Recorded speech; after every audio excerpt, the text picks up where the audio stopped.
Assalamualaikum warahmatullahi wabarakatuh. Kami dari kelompok 5 ingin mempresentasikan hasil diskusi kami terkait dengan mata kuliah teori akuntansi pada bab 5 teori pengukuran. Sebelum kami menjelaskan hal tersebut, kami akan memperkenalkan anggota kelompok kami. Yang pertama yaitu Sintayu Rohana, yang kedua itu Muhammad Nurul Darahman, yang ketiga ialah Sandiani Saputra, dan yang terakhir ialah Wafia Wita Yurini. Baik, terkait dengan materi yang pertama akan saya jelaskan, yaitu pentingnya pengukuran. Sebelum kita mengetahui pentingnya pengukuran, maka kita harus mengetahui terlebih dahulu definisi dari pengukuran sendiri.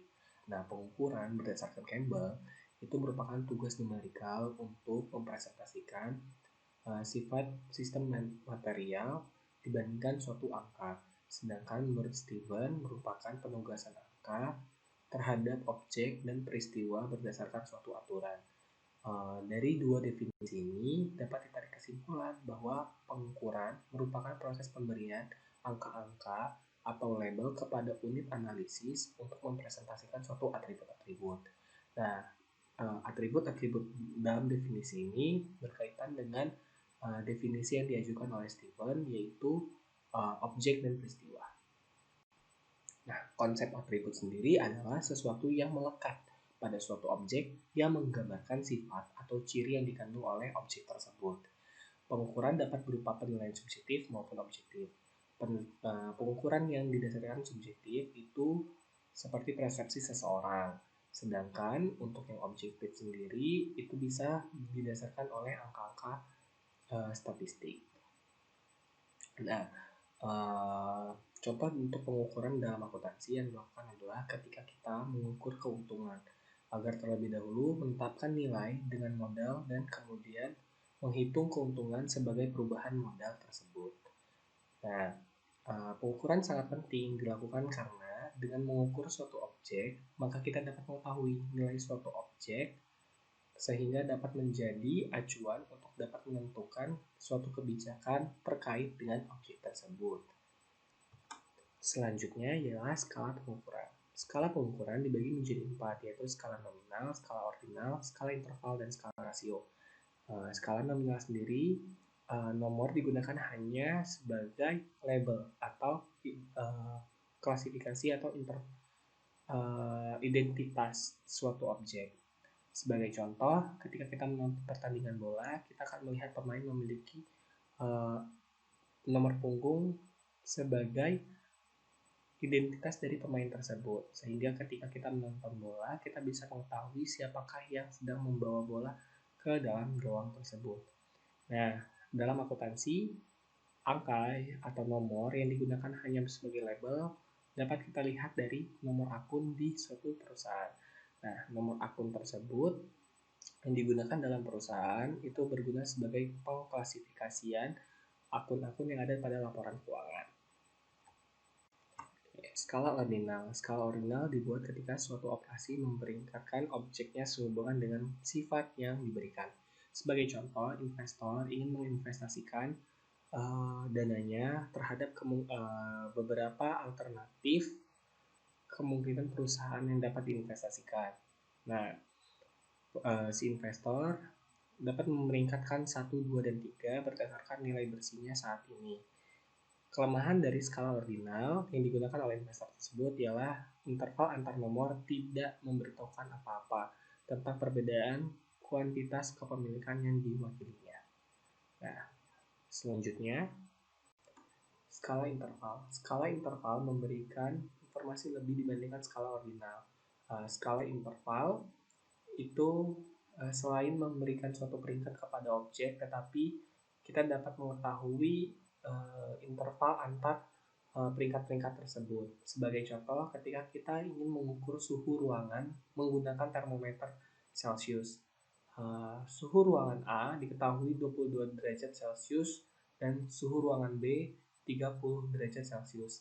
Selain kita dapat mengatakan bahwa suhu B lebih panas dibandingkan suhu ruangan A, tapi kita mengetahui interval antar ruangan A dan B yaitu berbeda 8 derajat Celcius antar ruangan. terakhir yaitu skala rasio. Skala rasio adalah skala yang memberikan peringkat kepada objek atau kejadian dan interval antar objek diketahui dengan sama dan asal yang unik dari titik nol yang dialami, di mana jaraknya dengan objek terakhir itu diketahui. Baik, sekian penjelasan dari saya. Terkait dengan materi selanjutnya akan dijelaskan oleh Saudari Lovia Wita Ayurini. Kepada Saudari Lovia, saya persilahkan. Baik, terima kasih kepada moderator yang telah memberikan kesempatan untuk menjelaskan materi. Materi yang selanjutnya adalah operasi yang diizinkan dalam pengukuran. Nah, salah satu alasan kita membahas skala itu adalah bahwa aplikasi matematika tertentu diperbolehkan hanya untuk jenis skala yang berbeda. Skala rasio memungkinkan untuk semua operasi aritmatika dasar seperti penambahan, pengurangan, perkalian, pembagian, aljabar, geometri analitik, kalkulus, dan metode statistik. Sebuah skala rasio bersifat invarian atau tetap atas semua transformasi yang dilakukannya. Fungsinya adalah X aksen sama dengan C dikali X. X aksen merupakan transformasi dari X ketika dikalikan dengan konstanta C.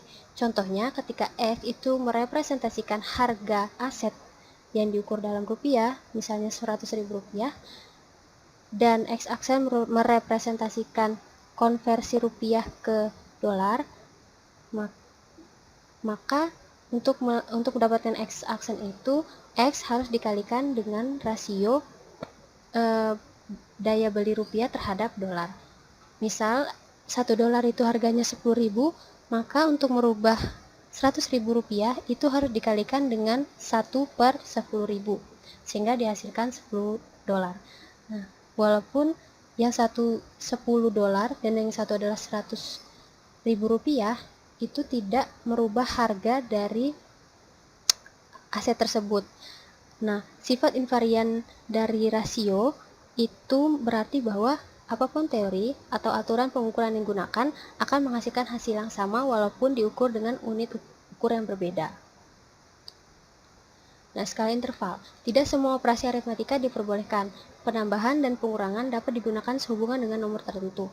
Namun, perkalian dan pembagian tidak dapat digunakan. Alasannya karena kondisi invarian. Sebuah skala interval adalah invarian dalam setiap transformasi linear dalam bentuk X aksen sama dengan C dikali X ditambah B. X aksen merupakan transformasi X setelah dikalikan dengan konstanta C dan ditambah dengan konstanta B. Nah, penambahan konstanta B itu berfungsi karena dalam skala interval itu tidak ada titik nol yang absolut.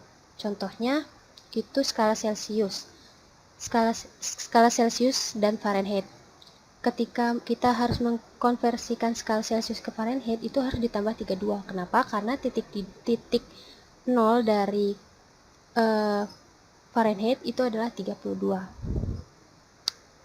Nah, kondisi invarian menunjukkan bahwa kita dapat mengalihkan dan membagi berkenaan dengan interval, tetapi operasi aritmetika ini tidak dapat digunakan untuk bilangan tertentu.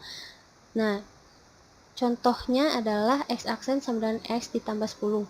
Apabila X tersebut adalah 3 dan 6, maka X aksennya itu 13 dan 16. Nah, rasio antara 3 dan 6 itu 2, itu tidak sama dengan rasio antara 13 dengan 16, yaitu sebesar 1,2307 karena adanya penambahan konstanta 10. Oleh karena itu, perkalian dan pembagian itu tidak dapat digunakan untuk transformasi dengan fungsi seperti itu. Nah, dengan skala ordinal, itu tidak ada operasi aritmetika yang dapat digunakan. Kita tidak bisa menambah, mengurangi, mengalihkan, atau membagi angka atau interval pada skala karena skala ini memiliki batasan. Karena memang skala ordinal ini hanya menjelaskan peringkat 1 hingga berapa, tertingginya 1 dan terendahnya berapa, seperti itu. Materi selanjutnya adalah tipe-tipe pengukuran. Nah, diskusi skala berkaitan dengan pertanyaan tentang konstruksi dan pelaksanaan teori. Jadi sebelum dilakukan pengukuran, harus ada aturan untuk menetapkan nomor yang dapat digunakan dalam pengukuran tersebut. Biasanya seperangkat operasi yang harus diciptakan dan pada akhirnya menimbulkan skala. Nah, pengukuran tersebut itu bisa dilakukan hanya dengan adanya skala tersebut. Lalu, tipe-tipe pengukuran yang pertama adalah pengukuran dasar. Nah, pengukuran dasar itu terjadi ketika pengukuran itu dapat ditetapkan melalui sifat atau kemampuan dari objek yang ada tanpa bergantung pada pengukuran variabel lain seperti panjang, daya listrik, dan volume. Misalnya untuk mengukur panjang, kita dapat langsung mengukurnya dengan sebuah instrumen seperti misalnya mistar, penggaris. Itu dapat kita ukur, misalnya meja itu berapa meter, misalnya 2 meter atau 3 meter. Lalu ada pengukuran yang diturunkan. Nah, menurut Campbell, pengukuran diturunkan adalah salah satu pengukuran yang tergantung pada pengukuran dari dua atau lebih besaran lainnya. Nah, di akuntansi contohnya adalah pengukuran keuntungan, di mana pengukuran keuntungan itu diturunkan dari penambahan dan pengurangan pendapatan dengan beban. Lalu ada pengukuran fiat. Nah, pengukuran ini merupakan tipe dalam ilmu-ilmu sosial dan akuntansi menggunakan definisi yang dibuat semaunya untuk menghubungkan konsep variabel pengamatan tertentu dengan konsep tertentu, tanpa mengkonfirmasi dengan teori untuk mendukung hubungan ini. Nah, sebagai contoh dalam akuntansi, kita tidak perlu tahu bagaimana mengukur konsep keuntungan secara langsung. Namun, sebaliknya kita mengasumsikan bahwa pendapatan, keuntungan, biaya, dan kerugian itu berhubungan dengan konsep keuntungan, sehingga secara tidak langsung kita mendapatkan ukuran dari keuntungan tersebut. Itu saja materi yang bisa saya sampaikan. Terima kasih. Saya kembalikan ke moderator. Terima kasih kepada Saudari Lovia. Materi selanjutnya akan dijelaskan oleh Saudari Sinta Ayu Rohana. Kepada Saudari Sinta Ayu Rohana, saya persilakan. Keandalan dan akurasi.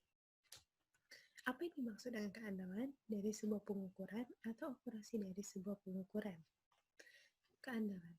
Keandalan adalah suatu probabilitas komponen atau sistem untuk melakukan fungsi yang ditentukan dalam periode waktu tertentu di bawah kondisi yang dirancang untuk beroperasi.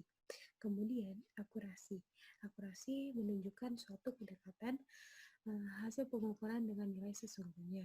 Presisi ini menunjukkan seberapa dekat perbedaan nilai pada saat dilakukannya pengulangan pengukuran. Kemudian di sini terdapat 5 sumber-sumber kesalahan. Yang pertama adalah operasi pengukuran ditetapkan dengan kurang tepat. Kemudian di sini adalah pengukur yang salah mengartikan atau berat sebelah. Kemudian di sini adalah ketiga adalah instrumen, di mana instrumen ini membutuhkan instrumen secara fisik seperti penggaris, termometer atau barometer. Namun pada kasus ini instrumen yang digunakan itu tidak akurat lagi atau sudah rusak. Kemudian lingkungan. Nah, lingkungan ini merupakan suatu tempat dilaksanakannya operasi suatu pengukuran yang dapat mempengaruhi hasil pengukuran itu sendiri. Kemudian atribut yang tidak jelas. Di sini, apabila sebuah pengukuran kecuali perhitungan sudah pasti memiliki kesalahan, lalu bagaimana bisa suatu laporan yang mengandung pengukuran tersebut dapat dianggap benar? Nah, di sini masalahnya adalah kebanyakan orang mengharapkan suatu pengukuran atau suatu kesempurnaan. Namun, hal itu ya tidak kita dapat pungkiri bahwa kita juga pasti akan melakukan suatu kesalahan, di mana artinya kita perlu lakukan adalah membuat suatu batasan dari kesalahan yang dapat diterima. Apabila suatu pengukuran masih dalam batasan yang tersebut, maka pengukuran tersebut dianggap sudah benar. Kemudian pengukuran yang dianggap benar jika adanya dua hal. Pertama yaitu adalah pengukuran yang dapat diandalkan, kemudian pengukuran yang akurat. Di mana keandalan di sini merujuk pada konsistensi yang terbukti dari suatu operasi untuk menghasilkan hasil yang membanggakan maupun hasil itu sendiri dapat itu sendiri dalam penggunaan tertentu, di mana dalam statistik keandalan ini adalah menghendaki pengukuran yang dapat berulang atau dapat dihasilkan kembali, dengan demikian yang menunjukkan konsistensinya, di mana di sini terdapat gagasan kendala yang mencakup dua aspek. Yang pertama adalah akurasi dan kepastian dari suatu pengukuran dan kepercayaan perwakilan akan pernyataan dengan hubungannya dengan transaksi ekonomi dan peristiwa yang terjadi. Kedua adalah aspek pengukuran fokus pada presis dari suatu pengukuran. Nah, dari hal-hal inilah kita dapat menyimpulkan bahwa keandalan dari suatu pengukuran yang terkait dengan presisi akan suatu properti yang diukur secara spesifik dengan menggunakan seperangkat operasi. Kemudian adalah pengukuran yang akurat, di mana pengukuran yang akurat ini adalah suatu konsistensi dari suatu hasil, presisi, dan keandalan yang menghasilkan akurasiasi.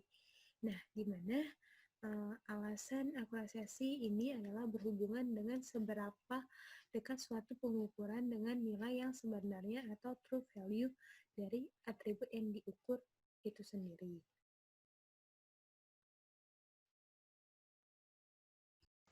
Terima kasih kepada Saudari Sintayu Rahana atas penjabaran materinya. Terkait materi selanjutnya akan dijelaskan oleh Saudara Sandiade. Kepada Saudara Sandiade, saya persilakan. Lalu selanjutnya saya akan menjelaskan tentang pengukuran pada akuntansi. Pengukuran pada akuntansi termasuk pada kategori pengukuran turunan untuk kapital dan profit. Profit pada akuntansi termasuk turunan menurut standar akuntansi internasional dari perubahan pada kapital dan fair value dari aset bersih. Nilai kapital diturunkan dari nilai bersih pengukuran fair value aset dan kewajiban sehingga kita harus mengukur nilai awal kapital, nilai pendapatan yang diterima, kemudian kapital, perubahan pada fair value pada aset bersih.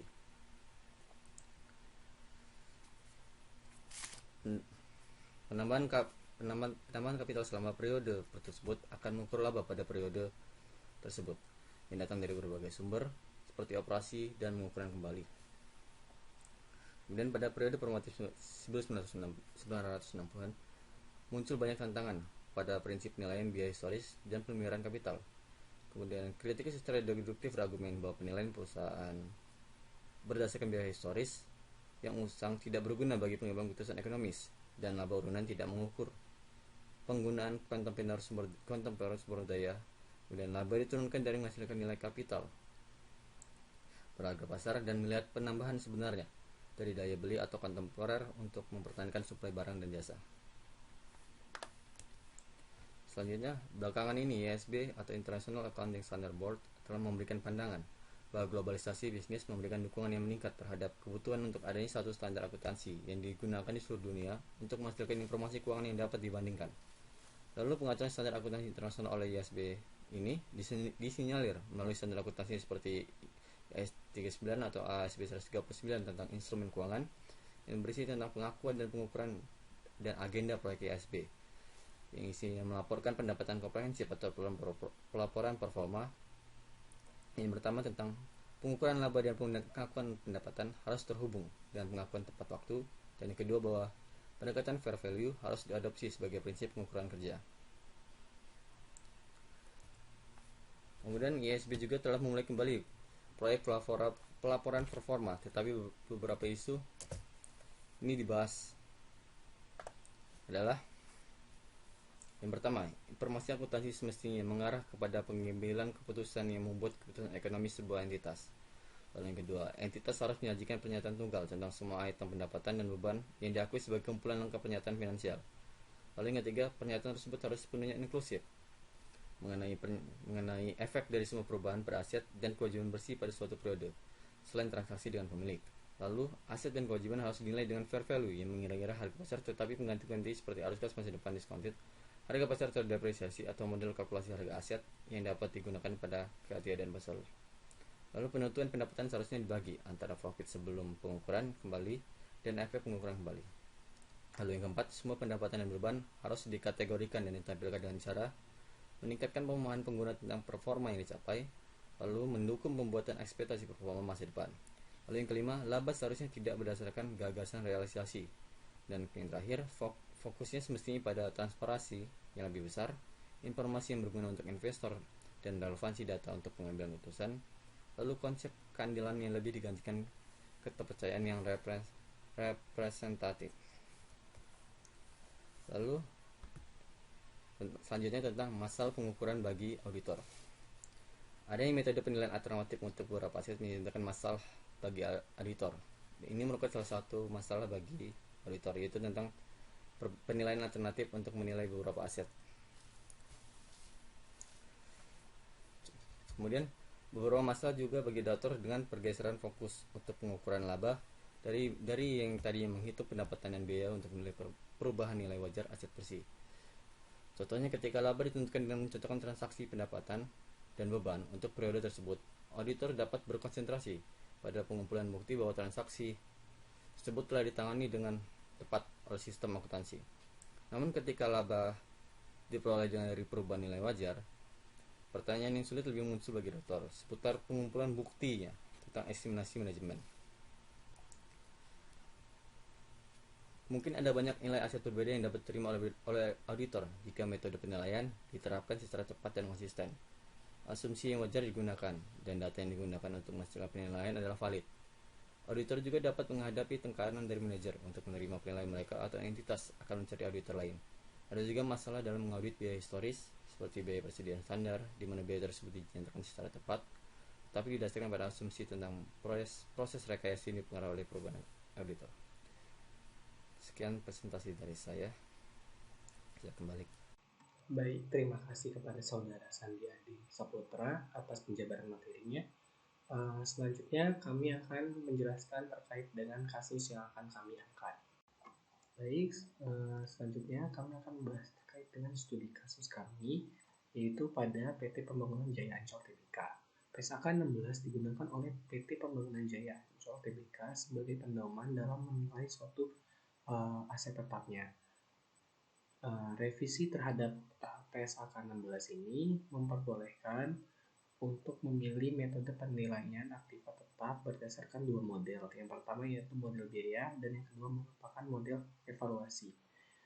PT Pembangunan Jaya di sini menggunakan model biaya yang disertai alasan bahwa penerapan metode evaluasi akan membuat perusahaan dikenakan pajak atas selisih positif antara nilai wajar dengan nilai buku aktiva tetap yang dimiliki perusahaan pada tanggal revaluasi, dan penerapan metode revaluasi akan menyebabkan nilai aktiva tetap perusahaan menjadi terlalu tinggi, padahal laba yang dihasilkan oleh perusahaan tidak terlalu tinggi.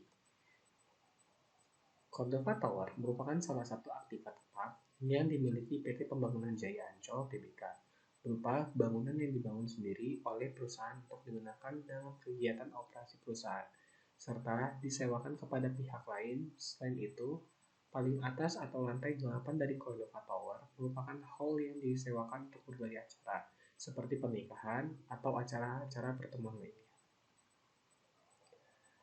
Dari data penelitian dan pelaporan Cordova Tower di atas, dapat disimpulkan bahwa PT Pembangunan Jaya Ancol Tbk telah menerapkan penilaian aktiva tetap sesuai dengan PSAK nomor 16 dengan baik, tetapi perusahaan tidak menerapkan impairment test sesuai dengan pernyataan standar akuntansi keuangan nomor 48.